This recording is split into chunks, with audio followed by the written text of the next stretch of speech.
Good evening, kids. Oh, Lordy McLorderton, why have you chosen such an unconventional method of lighting yourself? Another cell phone. Well, I mean, that light there is on. At least the switch would have you believe that. I don't know. Oh, yes, of course, because I live in a deteriorating situation. Somebody is actually trying to do a load of laundry in the washing machine, which is on the faulty circuit. And here's the thing I've already mentioned that thing crackles, and trying to run a lot of juice through it will probably start a fire, killing us all. But the thing is, my life has made me so tired of explaining the obvious only to be met with a vacant stare and drooling that I would actually rather.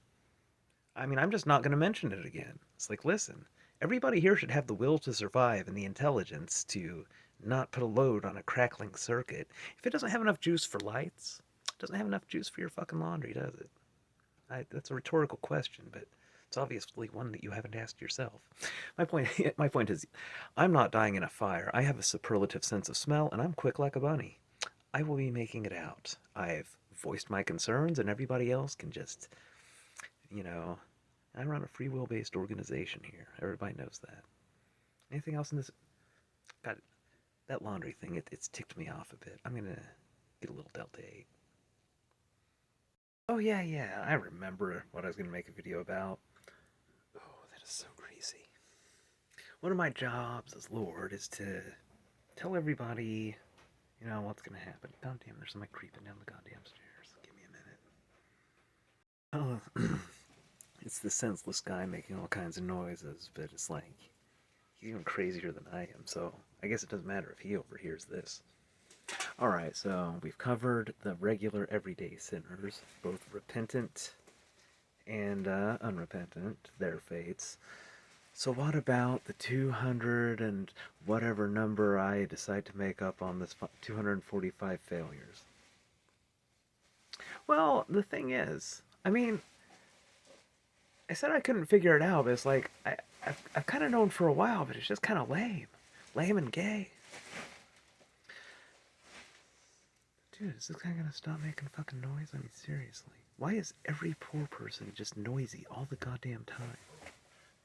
I mean, like, you can't hear my footsteps. It's like, I can always hear everybody's footsteps because it's like their locomotion is so inefficient that a large portion of the energy is converted to noise. It's unbelievable. A little more Delta 8. I'm still annoyed. Oh, yeah, so anyway. Yeah, the punishment for just like torturing me is just to feel my pain. So, like, every bit that I've suffered, the sinners whom I've tested will feel that. And I mean, that's kind of lame and gay. But the thing is, it's not really accounting for ontological magnification.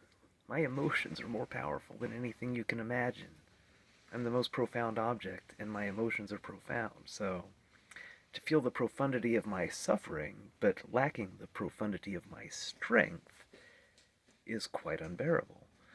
And so remember I said I rarely like the you can't stop existing unless you want to and ask me and I'm okay with it.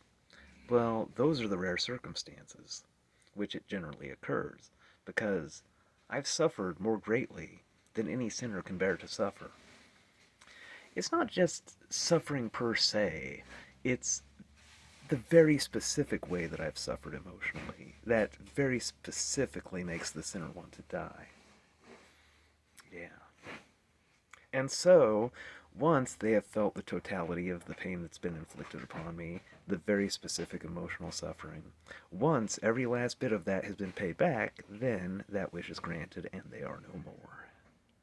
So, the sin, which is a crystallized nugget of evil, can be removed in one of two ways. Either they correct their sin, which is essentially giving a sin consciousness so it can see itself and see that it's unworthy, and then saying, nope, sin correction, evil eliminated.